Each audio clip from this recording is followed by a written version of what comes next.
नमस्कार दोस्तों, आज हम देखने जा रहे हैं हिंदी साहित्य के महत्वपूर्ण वस्तुनिष्ठ प्रश्नों को। नीचे दिए गए प्रश्नों के सही विकल्प चुनिए। कौन से सही विकल्प चुनना है? जो सबसे ज़्यादा उपयुक्त उत्तर वाले विकल्प को चुनना है। जो सबसे ज़्यादा उपयुक्त हो, वह आपको विकल्प को चुनना है। यह प्रश्न आपके CTET, NET, MP TET, UP TET, Bihar TET आदि सभी परीक्षाओं में जिसमें हिंदी पूछी जाती है, उसके लिए आपके उपयुक्त साबित होंगे। यह एमसीक्यू क्वेश्चन है। भाषा शिक्षण के संदर्भ में बाल साहित्य का उद्देश्य बताइए। जो भाषा शिक्षण के संदर्भ में बाल साहित्य का क्या उद्देश्य है?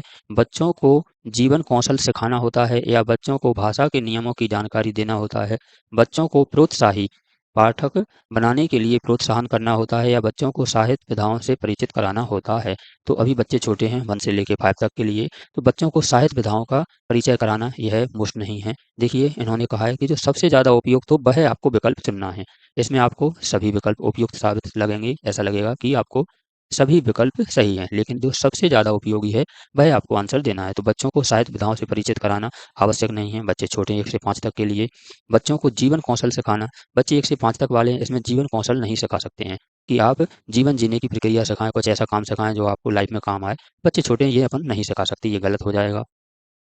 बच्चों को भाषा के नियमों की जानकारी देना, बच्चों को भाषा के नियमों की जानकारी नहीं दे सकते हैं, बच्चे छोटे हैं, हम देख रहे हैं 1 से 5 तक के लिए बच्चे छोटे हैं। तो बच्चों को प्रोत्साही जो पाठक हैं, उत्साही पाठक बनाने का प्रोत्साहन करना है, इन्हें सिर्फ अपने पढ़ना सिखाना है। सी सही आंसर हो जाएगा। प्रश्न क्रमांक अगला देखते हैं। संदर्भ में व्याकरण का शैक्षणिक निहितार्थ है। व्याकरण का निहितार्थ क्या है? व्याकरण का संदर्भ पाठक पुस्तक से ही होता है। व्याकरण पाठ के संदर्भ में सिखाया जाता है। व्याकरण के संदर्भ में व्याकरण की जो जानकारी जरूरी नहीं होती है। व्याकरण और संदर्भ दोनों अलग हैं। देखिए, व्याकरण और संदर्भ दोनों अलग हैं, ये आपको गलत हो जाएगा। इसके साथ व्याकरण का संदर्भ पाठ्य पुस्तक में ही निहित होता है, ये वाली बात सही, ये सही हो सकता है। व्याकरण पाठ के संदर्भ से सिखाया जाता है, ये आपकी इससे मोस्ट है, तो ये आप क्रॉस हो जाएँगे। इसके बाद व्याकरण पाठ के संदर्भ में व्याकरण की जानकारी ज़रूरी नहीं है, तो ये गलत है, जानकारी तो ज़रूरी होना चाहिए, तो इसका सबसे उपयुक्त क्वेश्चन आंसर हो जाएगा। व्याकरण पाठ के संदर्भ में सिखाया जाता है, जो आपका पाठ है उसी में आपकी व्याकरण दी होती है, उसी के में सिखा दिया जाता है। बी सही आंसर।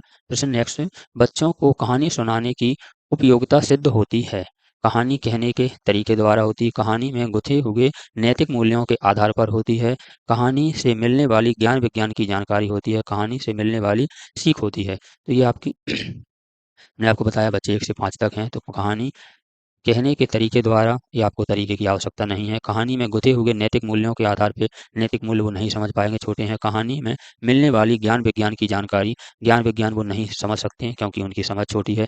कहानी से मिलने वाली सीख, कहानी से क्या सीख मिलती है? जैसे आपने कोई सी भी कहानी सुनाई तो उससे आपको सीख लेना है कि इससे क्या सीख मिलती है। डी सही आंसर हो जाएगा। प्रश्न क्रमांक नेक्स्ट देखते हैं। अवलोकन को आकलन का भाग तभी कहा जा सकता है तब अवलोकन प्रतिदिन प्रत्येक बच्चे का किया जा रहा हो, लड़के-लड़कियों को अलग-अलग किया जा रहा हो, ये तो आएगा नहीं, क्योंकि शिक्षा में लड़के-लड़कियाँ अलग नहीं होते हैं। अनिवार्यतः औपचारिक रूप से किया जा रहा हो, औपचारिक अनौपचारिक रूप से रोज़ की आवश्यकता नहीं, ये भी गलत हो जाएगा। नियमित रूप से किया जा रहा हो, यह भी गलत हो जाएगा। प्रतिदिन प्रत्येक बच्चे का किया जा रहा हो, प्रतिदिन प्रत्येक बच्चे का किया जा रहा हो।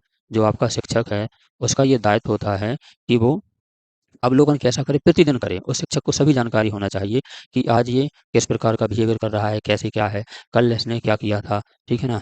परसों क्या किया था, तो ये सभी जानकारी शिक्षक को प्रतिदिन प्रत्येक बच्चे का अवलोकन किया जाना चाहिए। ये आपका ए सही हो जाएगा। प्रश्न अगला देखते हैं नेक्स्ट। सुरभि किसी भी ऐसे शब्द विशेष को बोलने में कठिनाई अनुभव करती है, जिसमें 2 से अधिक बार ता की आवृत्ति होती हो। सुरभि क्या करती है? ऐसे शब्द नहीं बोल पाती है जिसमें 2 से अधिक बार ता की आवृत्ति हुई हो। आप उसे क्या करेंगे?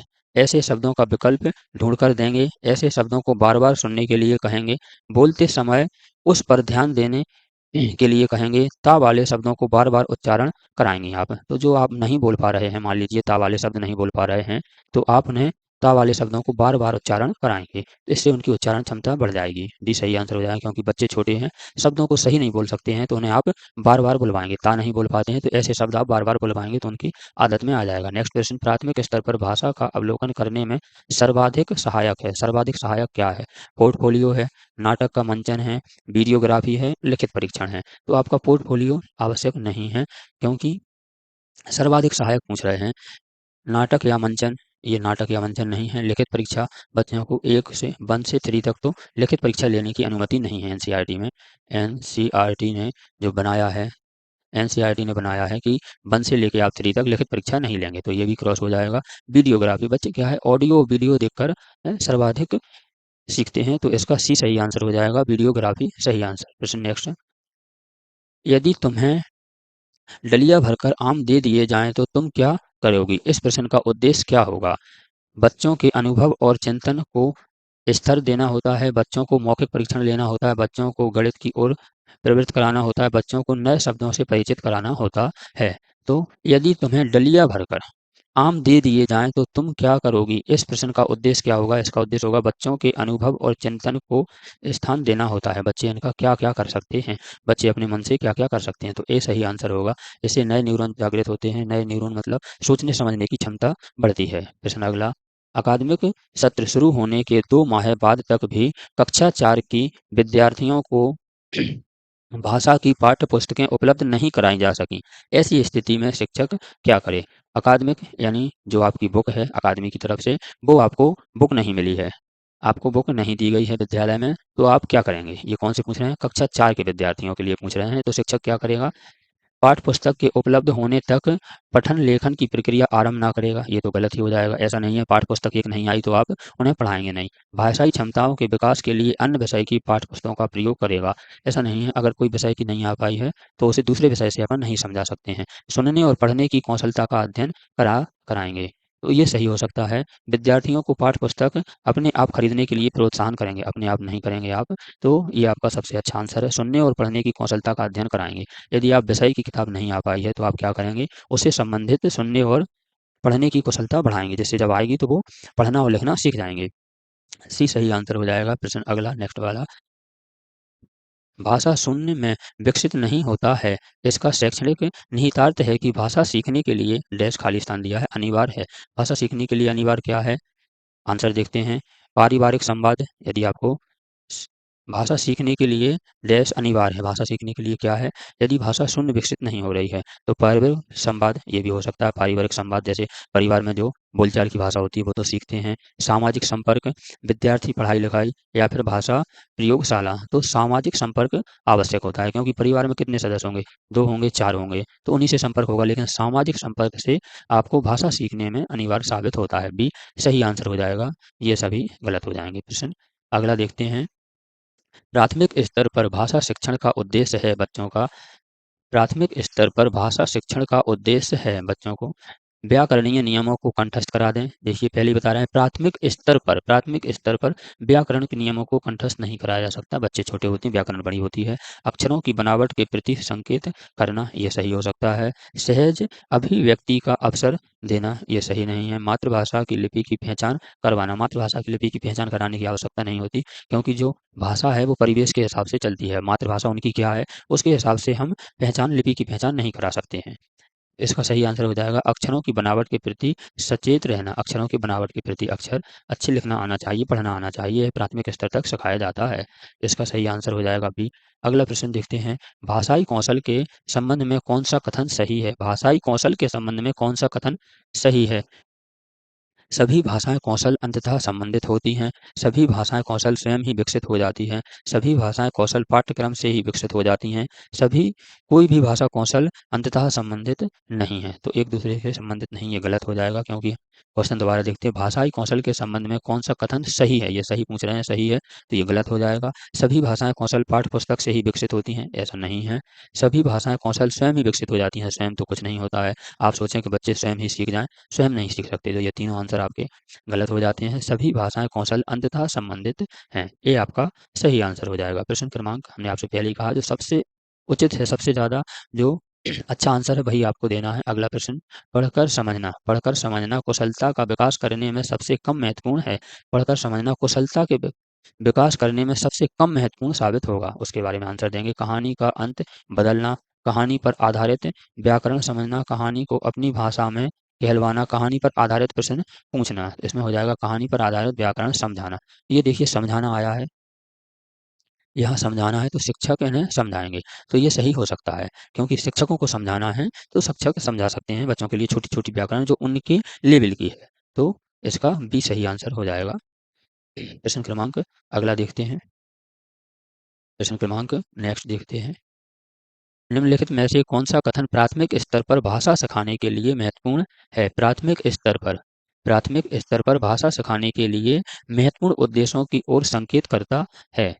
गणित के पाठ्यक्रम के अनुरूप हिंदी में संख्या जानना या फिर संज्ञा, सर्वनाम, विशेषण और वचन के शुद्ध पहचानना, भाषण, वाद-विवाद, कविता पाठ में भाग लेना या भाषा को अपने परिवेश और अनुभव को समझने के का माध्यम रखना। देखिए, प्राथमिक स्तर पर भाषा सिखाने के लिए महत्वपूर्ण उद्देश्य पूछ रहे हैं, तो गणित के पाठ्यक्रम के अनुरूप हिंदी की संख्याएँ समझाना, ये आवश्यक नहीं है। संज्ञा, सर्वनाम, विशेषण, वचन, ठीक है ना, शुद्ध पहचानना, ये बच्चे के हिसाब से ज़्यादा हो जाएगा, प्राथमिक स्तर का पूछ रहे हैं। भाषण, वाद-विवाद और कविता ये भी नहीं ले पाएँगे इसमें, क्योंकि प्राथमिक स्तर का छात्र-छात्रा जो भी है, तो भाषा को अपने परिवेश और अनुभव को समझने का माध्यम बनाना, ये आपका सही आंसर हो जाएगा। तो डी सही आंसर है, क्योंकि अपन परिवेश के और के अनुसार ही उसे सब कुछ सिखा सकते हैं। भाषा सिखाने में शब्दकोश का बहुत महत्व है। भाषा सिखाने में शब्दकोश का बहुत महत्व है। निम्नलिखित में से शब्दकोश का सबसे कम उपयोगी कौन-सा करता है? अक्षर वर्णों का क्रम जानना, सभी शब्द का अर्थ जानना, किसी शब्द का समानार्थी जानना, किसी शब्द की सही वर्तनी जानना। तो ये पूछ रहे हैं, भाषा सिखाने में शब्दकोश का महत्व है, बहुत महत्व है, लेकिन निम्नलिखित में शब्दकोश में सबसे कम उपयोगी बताइए। इसमें जो सबसे कम उपयोगी है उसे बताना है। तो किसी भी शब्द की वर्तनी पहचानना, उन्हें बताना पड़ेगा कि शुद्ध शब्द कैसे लिखा जाता है, ये सही है। किसी शब्द का समानार्थी जानना, ये भी शिक्षक को सिखाना चाहिए। किसी शब्द का अर्थ जानना, अर्थ तो अति आवश्यक होता है, अर्थ जानना, लेकिन ये पूछ रहे हैं सबसे कम उपयोगी क्या है? तो इन सब में सबसे कम उपयोगी होगा आपका अक्षरों वर्णों का क्रम जानना। क्रम की आवश्यकता इतनी नहीं होती है, वैसे ये गलत हो जाएगा, लेकिन नकारात्मक रूप से पूछ रहे हैं, कम पूछ रहे हैं, तो आपका ए आंसर सही हो जाएगा। ये सब में सबसे कम उपयोगी है अक्षरों वर्णों का क्रम जानना। प्रश्न अगला देखते हैं। जब बच्चे भाषा से भिन्न कोई विषय पढ़ते हैं तो वो क्या करते हैं? साथ-साथ भाषा भी सीखते हैं, साथ-साथ परीक्षा देने की तैयारी भी करते हैं, केवल अवधारणा को ही बना लेते हैं, केवल विषय ही पढ़ते हैं। तो केवल विषय ही पढ़ते हैं ऐसा नहीं है। केवल अवधारणा बना लेते हैं, ये भी सही नहीं है। साथ-साथ परीक्षा की तैयारी करते हैं, परीक्षा की तैयारी करना, हाँ, मोस्ट होता है, लेकिन इतना मोस्ट नहीं होता, इसके ज़्यादा मोस्ट है साथ-साथ भाषा भी सीखते हैं। जब कोई अन्य भाषा सीखते हैं, तो नॉर्मल सी बात है, तो भाषा ही सीखते हैं, उस भाषा ही को सीखेंगे। प्रश्न क्रमांक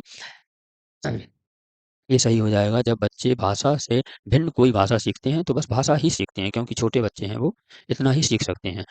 तो आज के लिए इतने ही क्वेश्चन। ऐसी ही वीडियो देखने के लिए आप हमारे चैनल को सब्सक्राइब कर लीजिए। वीडियो अच्छी लगी तो लाइक, शेयर, कमेंट करें। वीडियो देखने के लिए धन्यवाद। मेहनत करते रहें, मेहनत से ना डरें, क्योंकि मेहनत ही एक ऐसा कार्य है जिससे अपन जिसको चाहें, जिसको सोचें, जो लक्ष्य है, वो है अपन प्राप्त कर सकते हैं।